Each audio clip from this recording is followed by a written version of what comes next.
Another day, another basketball stories na naman ang pagkikwentuhan natin. At ngayon nga ay ang pag-uusapan natin ang balitang pagkuha pa ng Los Angeles Lakers kay Walker Kessler at ang trade ni Domantas Sabonis sa Golden State Warriors. Ready na nga ang lahat ng mga manlalaro ngayon ng Los Angeles Lakers sa gagawing media day ng kanilang team sa mga susunod na araw dahil eto na nga ang hudyat na magsisimula na ang kanilang training camp at ang kanilang magiging bagong kampanya.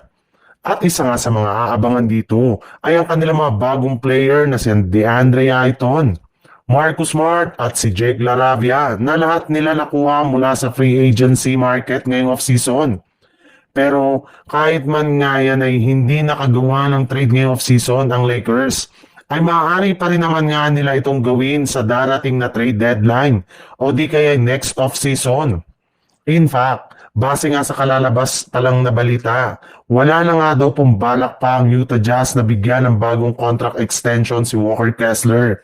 Kaya magiging isa na nga itong ganap na unrestricted free agent next off-season, kung saan maaari nga na siyang makuha ng Los Angeles Lakers.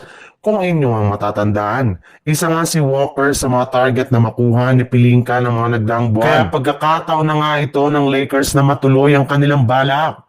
Sa ibang balita naman, sinabi na nga ng Sacramento Kings na gusto nilang makuha si Jonathan Kuminga mula sa Golden State Warriors.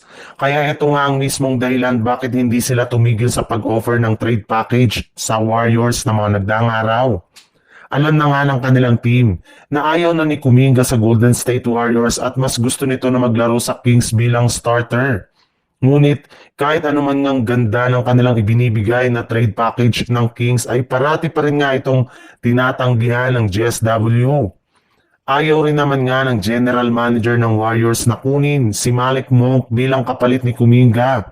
Bagkus, mas gusto nga nila dito na makuha sa isang trade si Domantas Sabonis na matagal na nilang target at masungkit sa isang trade. Isang big man o center nga daw ang kailangan ngayon ng Golden State Warriors, hindi isang guard na dadagdag lamang sa kanilang backcourt. Mas liliit lamang nga ang kanilang lineup ngayon kung kukunin pa nila si Malik Monk. Kaya mas gusto nga nila na makuha dito si Sabonis na mas mapapakinabangan ng team para mapalakas ang kanilang frontcourt sa darating na season.